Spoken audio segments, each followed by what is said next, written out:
우리는 지난주에 시편 69편 1절로 19절에 있는 말씀을 통해서 하나님의 말씀을 보았습니다. 다윗이 여러 가지 어려운 일 가운데 있게 될 때에 그가 하나님 앞에 기도하는 그러한 기도의 장면을 우리가 보게 되어졌죠. 또한 시편 69편의 말씀은 장차 이 세상에 오실 예수 그리스도, 그리고 이 세상에 오셔서 십자가를 지시고 고난과 어려움을 당하실 그 메시아에 관한 예언적인 말씀으로 말씀이 기록되어졌다라고 말씀을 드렸습니다. 그러므로 오늘 69편을 읽을 때에 우리는 예수 그리스도가 생활하셨던 그 모습들, 예수님이 겪으셨던 그 삶을 대조해 가면서 이 69편을 읽으면 우리가 더욱더 큰 은혜를 받게 되어집니다. 하나님의 부름을 받고 이 세상에 오신 예수님, 그 예수님은 하나님의 말씀을 이루려고 모든 삶의 여정을 걸으셨다라고 하는 거죠.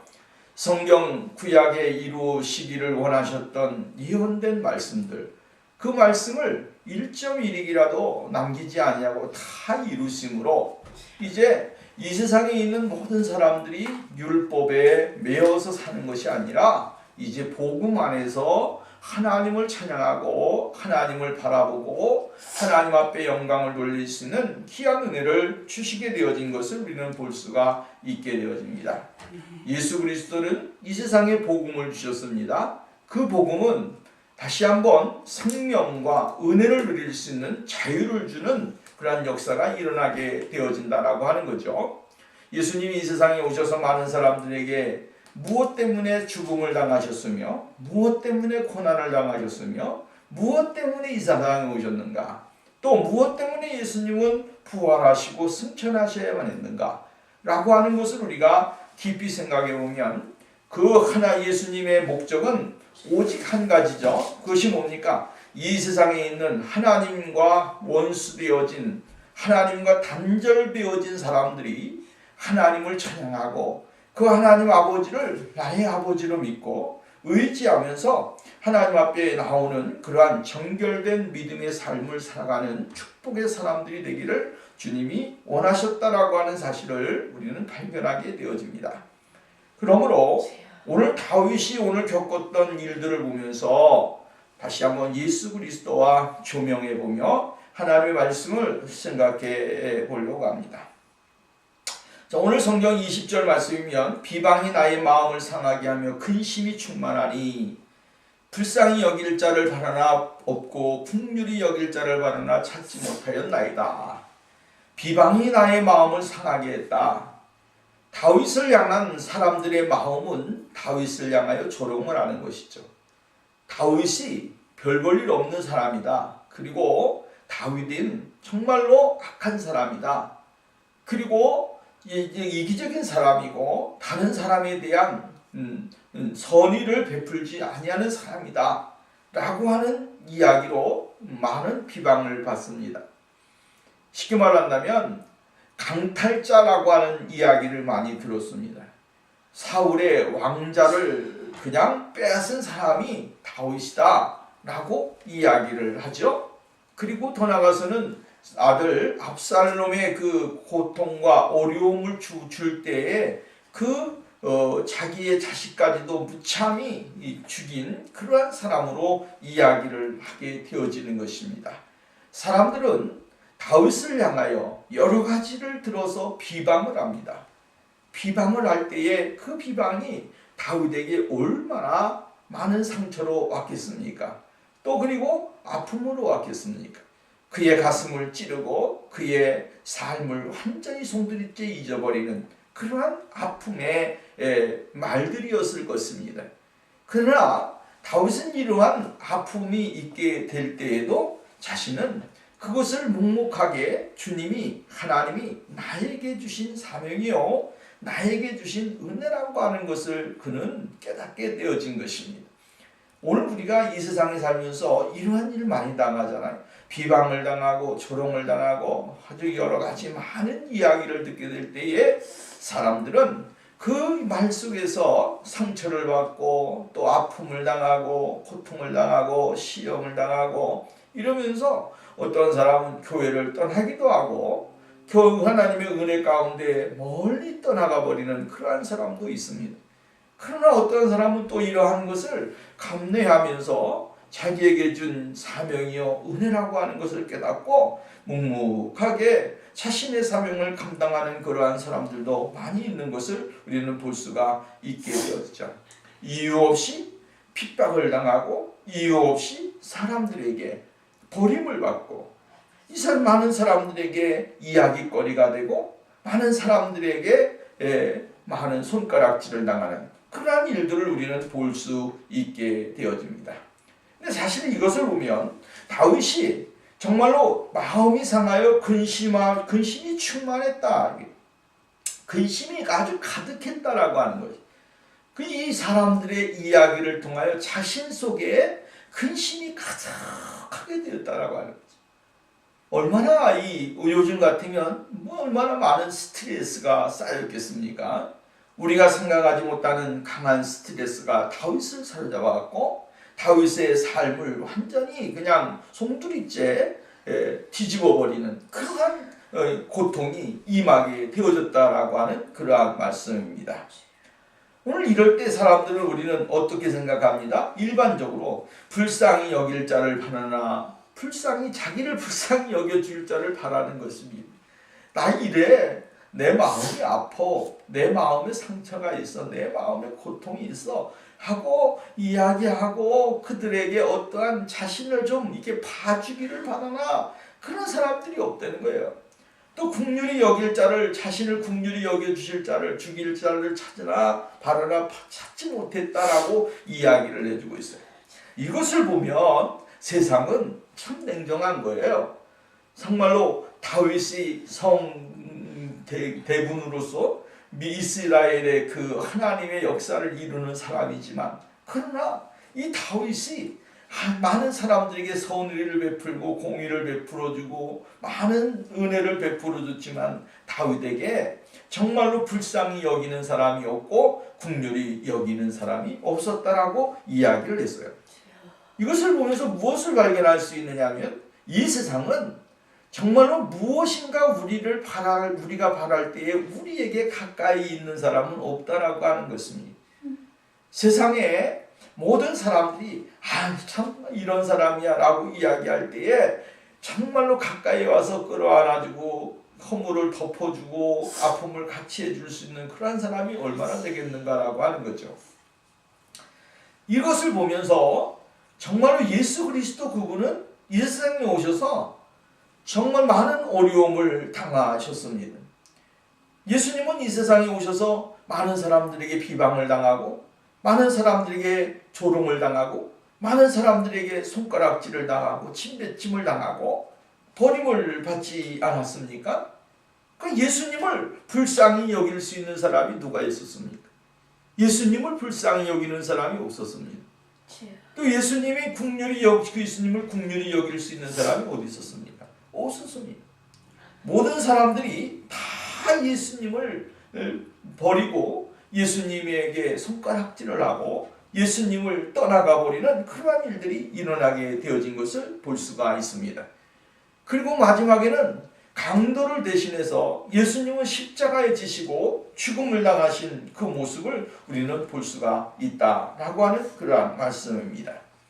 마태복음 25장 56절에 보면 그 시기 사이에 제자들은 모두 도망쳐 버렸다라고 이야기를 해주고 있어요. 제자들이 예수님이 어려움을 당하고 고난을 당하고 많은 사람들에게 조롱을 당할 때에 예수님의 제자들은 모두 도망쳐 버렸다라고 하는 것입니다.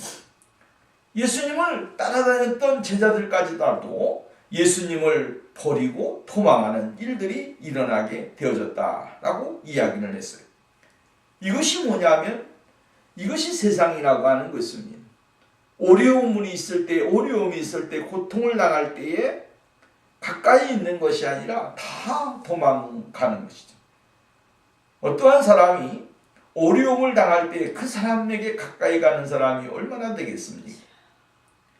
어려움을 당할 때 그 사람을 가까이 하는 사람은 진정한 우정의 사람이고 정말 진정한 친구죠. 그러나 이 세상은 그렇지 않다라고 하는 것이 많은 사람들이 이야기를 합니다.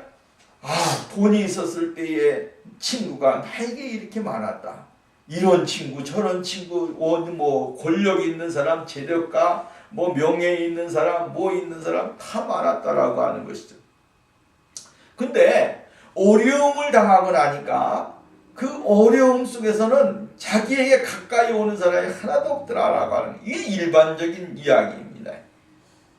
가까이 하려고 했던 사람도 멀리 떠나가 버리고, 도움을 받았던 사람도 떠나가 버리고, 용기를 줬던 사람도 떠나가 버리고, 다 떠나가 버린다라고 하는. 예수님도 이 세상에 계시는 동안에 수많은 사람들에게 희망을 줬고 구원의 메시지를 전하였고 병든 사람들에게 고침을 주었고 많은 이적과 기사를 행하셨습니다. 그럼에도 불구하고 예수님이 고난 당할 때에 예수님과 함께 있었던 사람은 불과 몇 명에 불과하다라고 하는, 다 도망가 버렸다. 예수님의 다른 제자들도 예수님을 버리고 목숨을 부지하기 위해서 도망가 버리는 일들이 일어나게 되어졌다라고 하는 것입니다. 오늘 우리는 이러한 것을 보면서 다윗이 당하는 어려움, 다윗이 당했던 그것은 곧 누구를 의미하는 것입니까? 예수 그리스도가 당하실 고난의 예표를 우리들에게 이야기해주고 있다라고 하는 사실을 우리에게 말씀해주고 있는 것입니다. 21절에 보면 그들이 쓸개를 나의 음식물로 주며 목마를 때에 초를 마시게 하였다, 이렇게 이야기했어요. 그들이 쓸개를 나의 음식물로 주며 목마를 때에 초를 마시게 했다, 이렇게 이야기해요. 잔인한 것이죠. 그들은 음식 대신에 독을 주었다라고 하는 것입니다. 목마른 사람에게 더 목이 타도록 식초를 마시게 하였다라고 하는 거예요. 이 말은 대접자들에게 비인간적인 잔인한 대우한 것을 우리들에게 말을 해주고 있는 거죠. 이건 역시 마찬가지예요. 다윗이 지금 어려움을 당하고 있어요. 고통을 당하고 있어요. 그런데 이 목말라 할 때에, 배고플 때에 그에게 물 한 모금 또한 따뜻한 밥 한 그릇을 줄 수 있는 사람이 없었다라고 하는 거예요. 그리고 다윗에게 무엇을 줬다라고 하는 거예요? 정말로 음식 대신에 오늘 여기 보면 쓸개를 나에게 음식물로 주었다. 그 목마를 때는 초를 탄 물을 마시게 했다라고 하는 거예요. 이건 예수님의 그 고통당하시는 장면을 우리가 생각을 해봐야 됩니다. 예수님이 십자가에 달려 돌아가시게 될 때에 예수님에게 그러한 일들이 일어나게 되어졌습니다. 마태복음 27장 34절 보면 쓸개 탄 포도주를 예수께 주어 마시게 하였더니 예수께서 맛을 보시고 마시고자 아니하시더라, 이렇게 이야기했어요. 또 그 중에 한 사람이 곧 달려가서 해면을 가져다가 신포도주에 적시어 갈대에 꿰어 마시게 하거늘 이라고 이야기를 했어요. 신포도주와 쓸개 탄 포도주, 이것이 예수님의 마지막 목마름의 해갈의 해법이었고 악한 사람들은 그것을 먹고 마시도록 강제로 이렇게 행했다라고 하는 사실입니다. 쓸개라고 하는 것은 쓴맛이 나는 독성이 있는 물질입니다. 이것을 적은 양을 쓰면 이 마취제 기능을 한다라고 하는 거예요. 그래서 고통을 느끼지 않고 괴로움을 느끼지 않게 하는 그러한 마취제 역할을 한다라고 하는 그러한 이야기죠. 그러나 예수님은 이러한 것까지라도 어떻게 하셨습니까? 거절하셨다, 이렇게 이야기를 해주고 있습니다. 왜냐하면 우리를 대신해 완전한 의식 가운데 고통을 당하시기를 원하셨기 때문에 그렇습니다. 어떠한 것에 의하여 고통을 해소받고 고통을 와야 되는 그러한 모습을 주님은 우리들에게 주기를 원하지 않으셨습니다.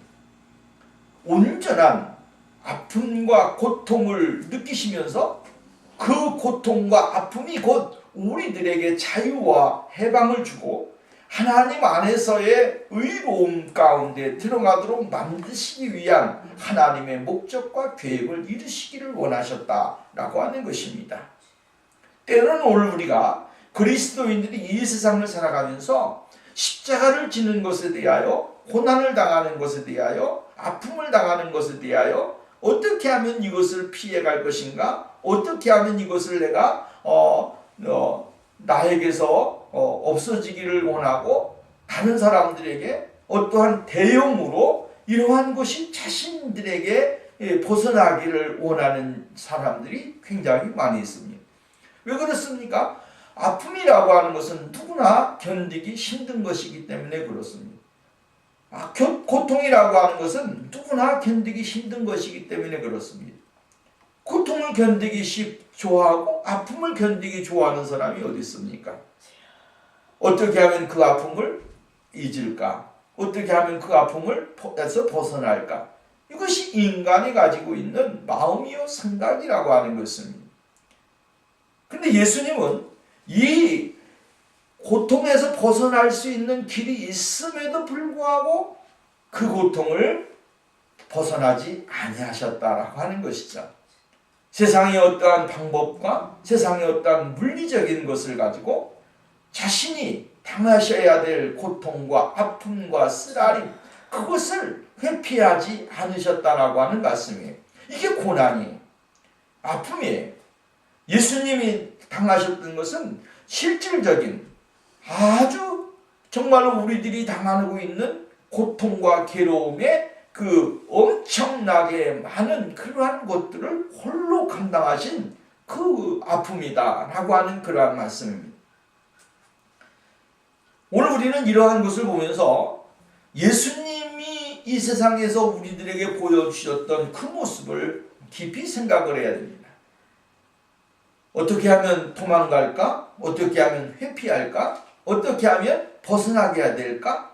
이러한 궁리만하는 그리스도인이 되어서는 안 되고 오늘 참된 그리스도인들은 그것을 감당하면서 예수님의 아픔에 고통에 동참하는 삶이 우리들에게 있어야 되는 것입니다. 그래서 예수님께서 말씀하시기를 나를 따라오거든 자기를 부인하고 자기의 십자가를 지고 나를 쫓을 것이니라. 자기를 부인하고 자기의 십자가를 지고 나를 쫓으라라고 이야기했습니다. 십자가를 지는 것은 고통이에요. 아픔이에요. 괴로움이에요. 때로는 버림이에요. 그러한 것을 내가 감당하면서 예수님 앞에 나가게 될 때에 예수님을 따라가게 될 때 예수님은 우리들에게 은혜를 주신다라고 하는 사실을 잊어서는 아니 된다라고 하는 말씀입니다. 어떻게 하면 도피할까? 어떻게 하면 이 상황을 벗어날까? 이러한 얄팍한 생각과 믿음을 가진다고 한다면 오늘 우리는 진정한 그리스도인의 모습을 소유할 수가 없습니다. 힘들어도 인내하고 견디면서 주님이 당하신 그 아픔에 동참하고 예수 그리스도께서는 이렇도록 고통 가운데서도 자신의 그 아픔을 감당하셨는데 우리도 이 세상에 살면서 예수 그리스도의 고난에 동참하고 그리스도와 함께 더불어 살아가는 그러한 축복된 삶을 살아야 된다라고 하는 사실을 우리는 깨달아야 된다라고 하는 말씀입니다. 예수님도 사람들에게 버림을 받았습니다. 예수님 사람들에게 얼마나 많은 버림을 받았습니까? 그러나 예수님은 그 아픔 가운데서도 그것을 상처라고 생각하지 않으셨다라고 하는 거예요. 예수님은 당연하게 세상은 이러한 세상이다라고 하는 것을 인지하셨고 그것을 또 인정하셨습니다. 그리고 오직 하나님 아버지께서 자신에게 주셨던 그 사명을 감당하는 그 사명에 몰입을 하시고 사명에 최선을 다하신 그 모습을 우리는 발견해주고 있는 것을 볼 수가 있는 것이죠. 그렇습니다. 우리를 이해해 주기를 바라는 그러한 믿음이 있다고 한다면 잘못된 겁니다. 세상이 우리를 이해해 주지 못하니까 슬프다, 아프다, 괴롭다. 그게 아니에요. 그것은 당연한 것입니다. 세상에서 너희가 환난을 당한다. 환난을 당하는 것 당연한 것이고 아픔을 당하는 것 당연한 거예요. 그러나 우리가 놓지 말아야 될 것이 있습니다. 그것이 뭡니까? 십자가의 은혜요, 십자가의 사랑입니다. 예수님은 우리의 공고를 결코 외면하지 않으셨습니다. 그래서 이사야 선지자는 53장을 통하여 이렇게 말을 했습니다. 그는 멸시를 받아 사람에게 버림을 받으며 간고를 많이 겪으며 질고를 아는 자라. 마치 사람들이 그에게서 얼굴을 가리는 것 같이 멸시를 당하였고 우리도 그를 귀히 여기지 아니하였도다. 이렇게 이야기를 해주면서 12절 가서 보면 그러므로 내가 그에게 존귀한 자와 함께 몫을 받게 하며 강한 자와 함께 탈취물을 나누게 하리니 이는 그가 자기의 영혼을 버려 사망에 이르게 하며 범죄자 중 하나로 헤아림을 받았습니다. 그러나 그가 많은 사람의 죄를 담당하며 범죄자를 위하여 기도하였느니라. 이렇게 이야기했어요. 고통당하시지만 그러나 사람들을 위해서 고통을 당하시고 기도를 하신 그 주님의 그 모습을 우리가 보아야 된다라고 하는 것입니다. 이것이 바로 예수 그리스도를 믿는 거룩한 사람들의 모습입니다. 악한 사람들과 더불어 대항하고 악한 사람들과 함께 어떠한 무언가를 행하려고 하는 그런 삶을 되어서는 안 된다라고 하는 것이죠. 세상이 우리들에게 고통과 어려움을 주지만 그 가운데서도 하나님을 찬양하고 하나님 앞에 나가는 진실된 그리스도인이 되어야 된다라고 하는 것입니다. 그 다음에 22절 말씀부터 보면 28절까지 보면 주제가 뭐냐면 악한 사람들에 대한 심판을 호소하는 것입니다. 그 심한 고난으로 인한 탄식하던 이 다윗은 이제 좀 바꾸어서 이야기를 하고 있는 것을 볼 수가 있게 되어집니다. 앞의 내용까지 보면 다윗은 자신에게 어려움이 당하는 그 모습, 그것을 피력해주고 있다고 한다면 22절 말씀부터 보면 이러한 악을 행하는 사람들에 대한 하나님의 어떠한 결정, 하나님이 행하셔야 될 것을 이야기해주고 있는 것을 우리는 볼 수가 있게 되어집니다. 이러한 모습을 보면 무엇이 나오냐면 우리는 언뜻 보면 다윗이 내가 이러한 고통을 당했기 때문에 저들에게도 이러한 고통이 임하여 주기를 위해서 기도하는 것 같이 보여집니다. 일단 감정에 자신이 당한 그 일에 대한 보복성, 또 자신이 당했던 그 아픔, 자신이 가졌던 그 환경, 그것을 대조해 가면서 그들에게 이러한 것을 해 주십시오라고 우리가 이해할 수도 있습니다. 그러나 다윗은 여기에서 이야기하는 자신이 경험했던 그러한 것은 다 하나님이 자신에게 주셨던 사명이고 자신에게 주셨던 일이라고 하는 사실이에요.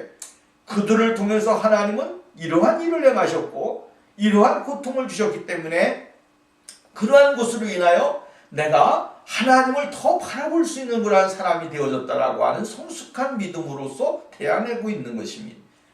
다윗이 여기서 이야기하는 것은 자신의 감정을 이야기하는 것이 아닙니다. 이 세상에 악한 사람들이 얼마나 많이 있는가라고 하는 것이죠. 근데 이러한 사람들이 자기 자신의 악함을 깨닫지 못한다고 한다면 더 악한 사람이 될 것이고 하나님의 진리를 알지 못한다고 한다면 그들은 자신들이 무엇을 행하는지 알지 못하기 때문에 그렇다라고 하는 것입니다. 그래서 하나님께서는 공의로우신 분이기 때문에 하나님의 공의로우심으로 이러한 일을 행하셔서 이들이 자신들이 저지른 죄를 발견하고 하나님 앞에 돌아오고 하나님 아버지를 인정할 수 있는 그러한 믿음의 자리에 들어가기를 원하는 모습을 우리는 깨달아야 되는 것이죠.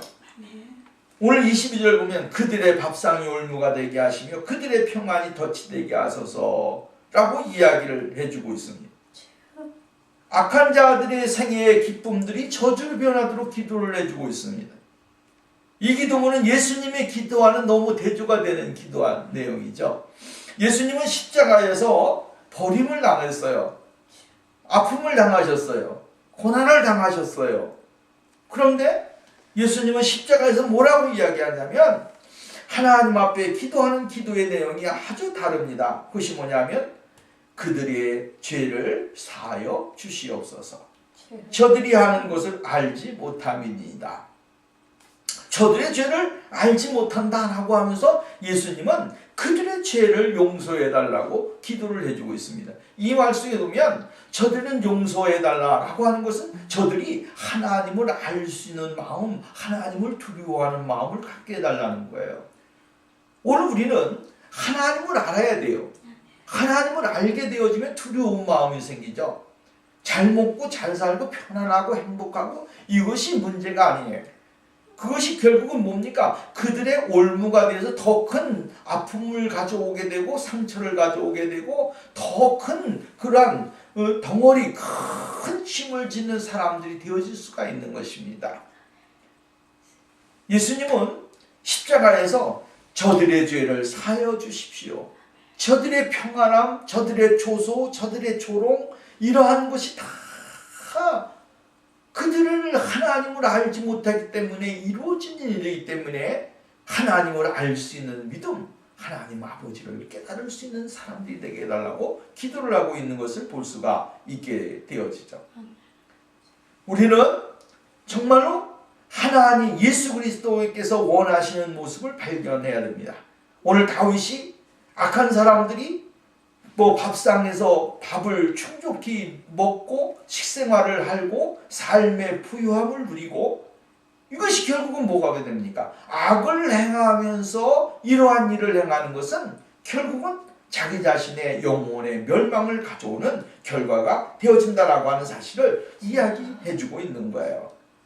회개가 없을 때 하나님의 심판을 받을 수밖에 없습니다. 그 사람이 이 세상에서 호화 궁궐에 살고 정말로 풍성한 육식을 즐기면서 행복을 누린다고 할지라도 그 사람은 회개가 없는 사람이기 때문에 하나님의 심판 때에서 버림을 받을 수밖에 없고 심판을 받을 수밖에 없다라고 하는 것입니다. 하나님은 세상의 어떠한 영향력에 의하여 하나님은 변하시거나 영향력에 의하여 하나님의 계획이 변경되는 것은 아닙니다. 세상에 어떠한 힘이 있으면 그 사람들에 의하여 모든 것이 변화되잖아요.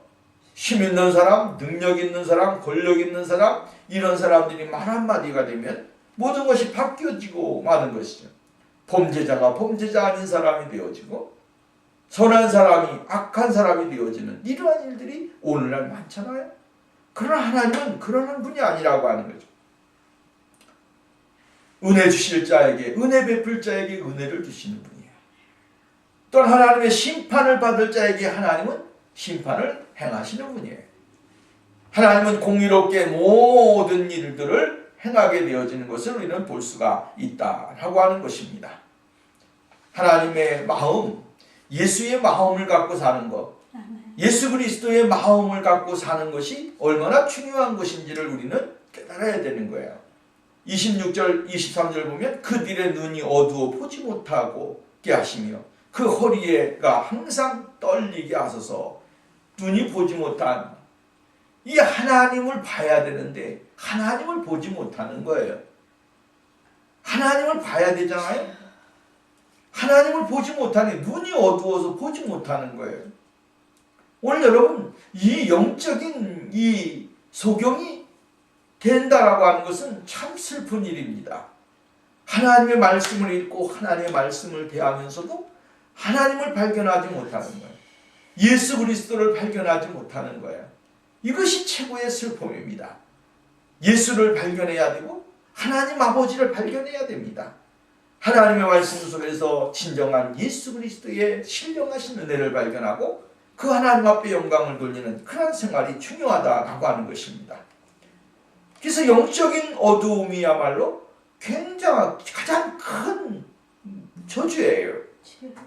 오늘 우리는 눈이 봐야 됩니다. 열려져야 됩니다. 띄어져야 됩니다. 그리고 하나님의 영적인 그 은혜를 깨달아 발견하면서 주님 앞에 나오는 그러한 생활이 되어야 된다라고 하는 거예요. 그 다음에 두 번째로 보면 허리가 항상 떨리게 하소서라고 이야기했어요.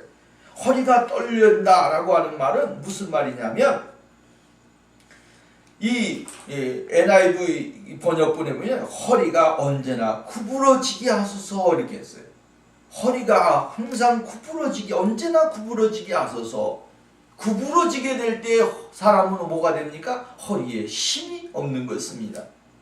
구부러지면 사람은 힘을 쓸 수가 없습니다. 그러니까 하나님이 우리에게 힘을 주시고 지혜를 주시는 것이 무엇입니까? 왜 하나님은 우리에게 이러한 힘을 주시고 하나님은 우리에게 지혜를 주시고 지식을 주십니까? 그것은 다른 게 아니에요. 인간의 욕망을 이루지 않게 하기 위한 하나님의 목적이 있습니다.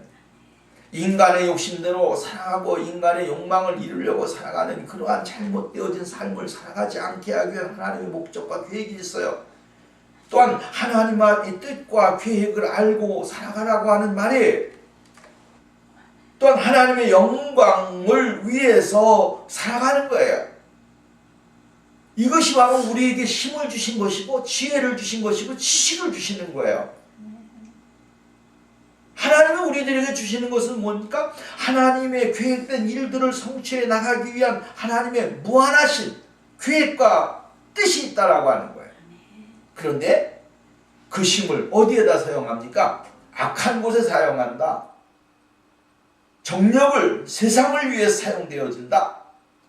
세상에 어떠한 악을 행하는데, 악을 도모하는데 선을 행치 아니하는 곳에 사용되어진다. 이게 뭡니까?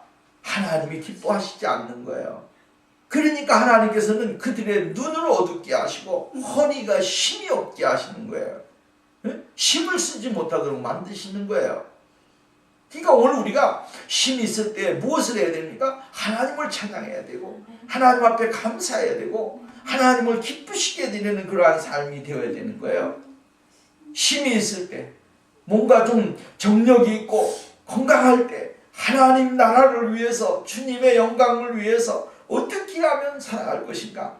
이것을 늘 고민하면서 살아가는 이 참된 그리스도인이 되어야 된다라고 하는 거예요. 24절 주의 분노를 그들을 위해 부으시며 주의 맹렬한 노가 그들에게 미치게 하소서.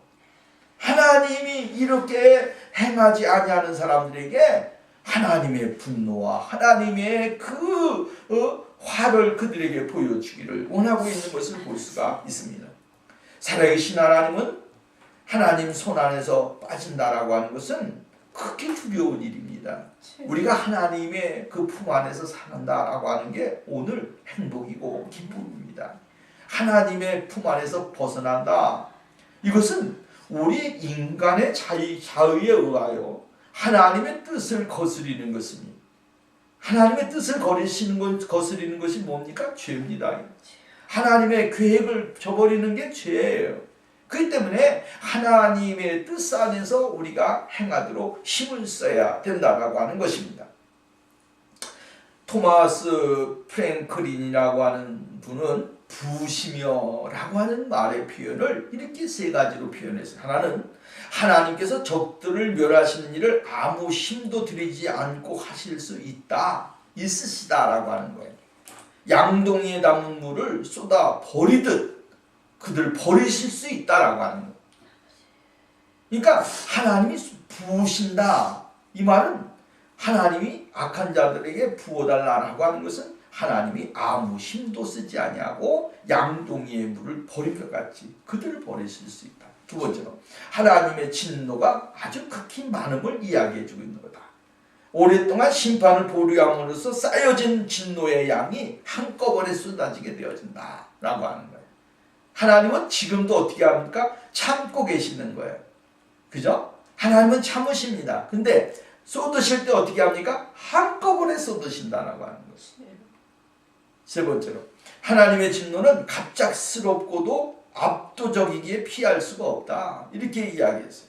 하나님의 진노가 한 방울씩 떨어진다면 느껴질 때 정신 차리고 회개해야 되는 거예요.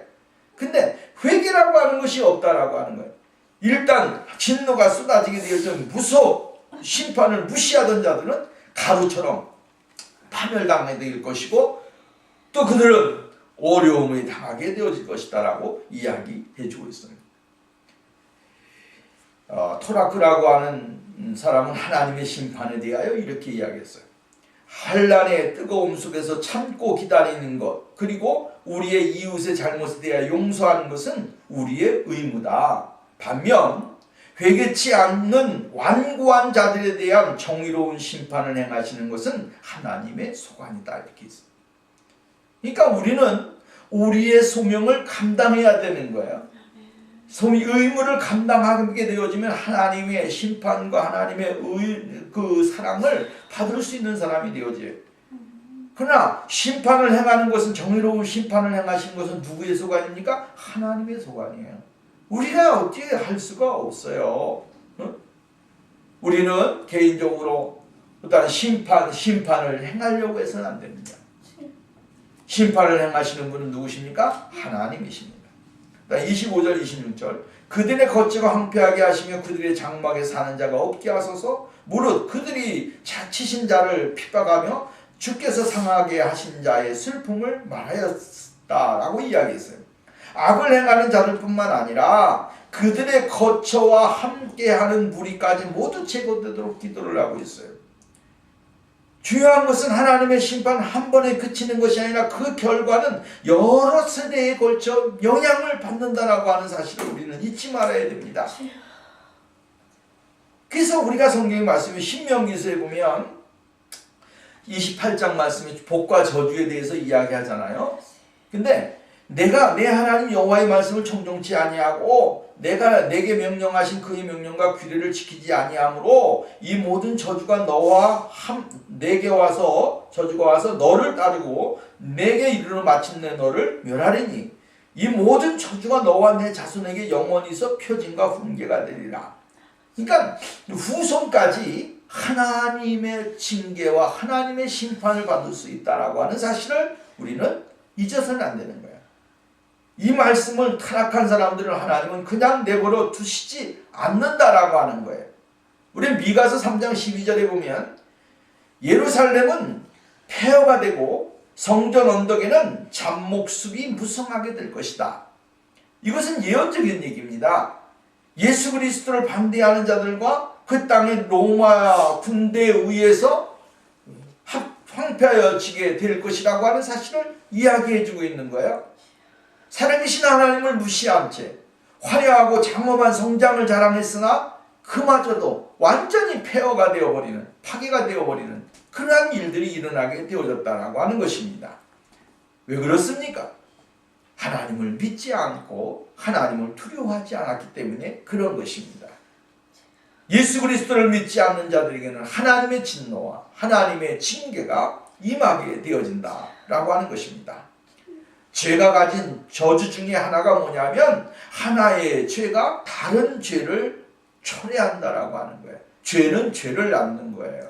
의는 의를 낳는 거예요.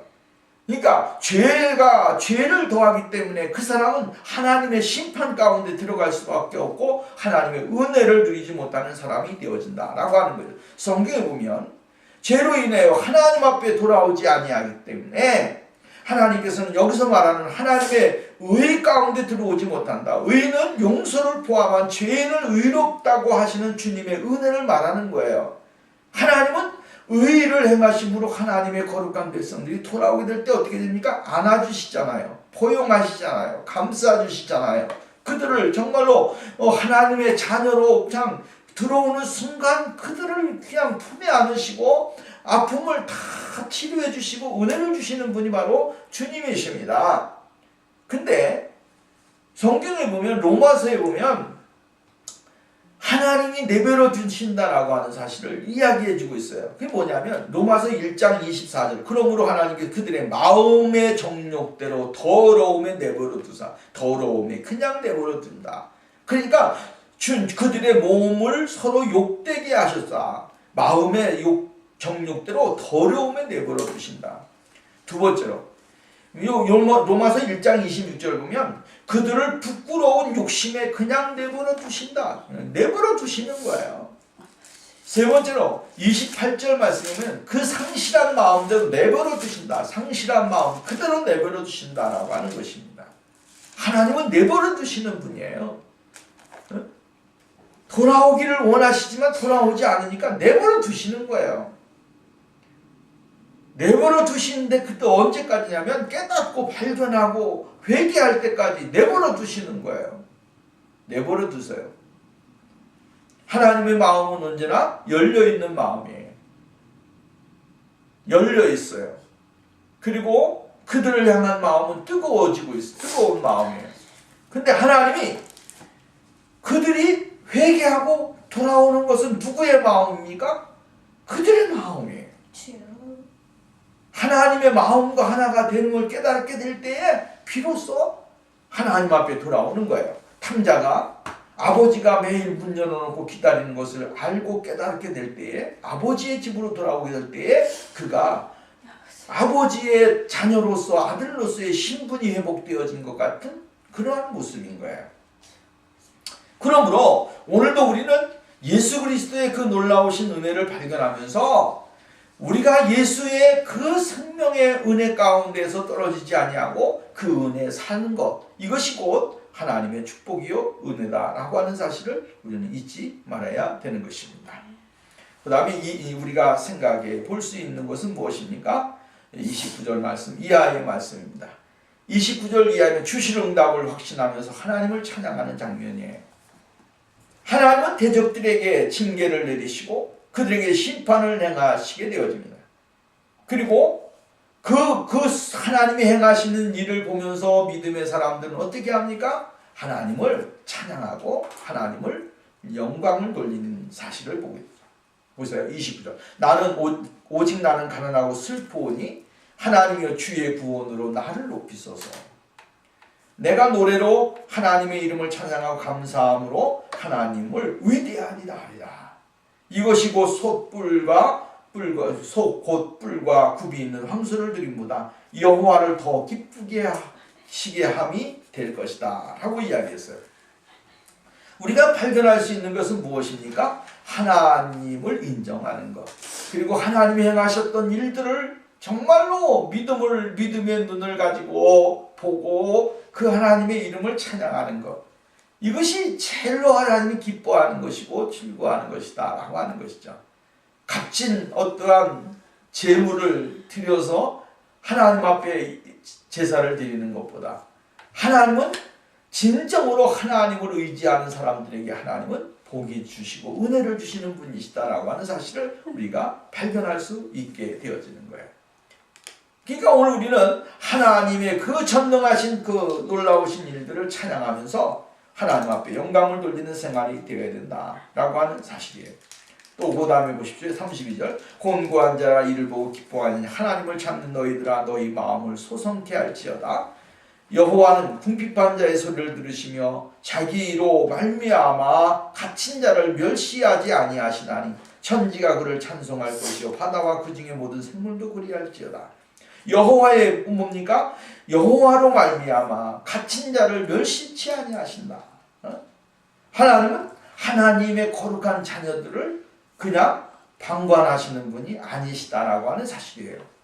하나님은 하나님의 거룩한 사람들에게 은혜를 주시는 분이에요. 그렇기 때문에 너희 마음을 소생하라. 슬프거나 낙담하지 말고 하나님의 도우심을 믿고 기쁜 마음을 가져라. 이 말이에요. 이 하나님의 위로가 있기 때문에 그런 것이다 라고 하는 거예요. 35절. 하나님이 시온을 구원하시고 유다 성읍들을 건설하시리니 무리가 거기서 살며 소유를 삼으리로다. 그의 종들의 후손이 이를 상속하고 그의 이름을 사랑하는 자가 그 중에 살리로다 라고 이야기했어요. 하나님의 회복하신 은혜로 인하여 시온이 영원히 지속될 것이다. 시온이 영원히 지속된다라고 하는 것은 하나님의 영광이 계속적으로 임한다라고 하는 거죠. 그러면 시온이 회복되는 건 누구를 통하여 이루어지는 거예요? 예수 그리스도예요. 예수 그리스도가 우리를 위하여 십자가를 지시고 우리를 위하여 고난을 당하시고 우리를 위하여 죽으시고 우리를 위하여 부활하시니까 그 부활, 십자가의 고난과 부활이 오늘 우리들에게 영원히 지속되어지는 하나님의 회복에 놀라우신 은혜가 우리들에게 시온에 임하게 되어진 것이다 이 말이에요. 하나님의 거룩한 백성들에게 하나님은 큰 은혜를 주시게 되어진다라고 하는 사실이죠. 오늘 우리는 슬픔과 눈물, 고통, 괴로움이 없는 이 하나님의 그 영광을 바라보면서 하나님 앞에 날마다 찬양과 존귀함을 드리는 삶이 우리에게 있어야 됩니다. 이것이 믿음의 사람의 모습이요 살아있는 그리스도인의 삶의 모습이다라고 하는 것입니다. 말씀의 결론을 맺으면 오늘 여러분 우리가 예수님이 고난을 당하시고 예수님이 저주를 당하시고 예수님이 버림을 당하시고 예수님이 사람들에게 아픔과 고통을 당하신 이유가 무엇입니까? 단 한 가지죠. 우리들에게 세상에서 정말로 고통 가운데 살아가지만 하나님으로 인하여 예수 그리스도로 인하여 소망으로 삼고 그 예수 그리스도께서 우리에게 주신 구원의 은혜를 찬양하고 생명의 은혜를 찬양하고 감사하면서 하나님 앞에 영광을 돌리는 삶을 살기를 원하신다라고 하는 거예요. 그렇기 때문에 오늘도 우리는 나에게 생명을 주신 하나님, 나에게 영원한 하나님의 나라를 주신 그 주님을 찬양하면서 주님 앞에 나가게 될 때 우리가 더욱더 성숙한 믿음의 자리, 또한 하나님의 나라를 소유한 거룩한 백성의 자리에 들어가는 축복의 역사가 일어나게 될 줄로 믿습니다.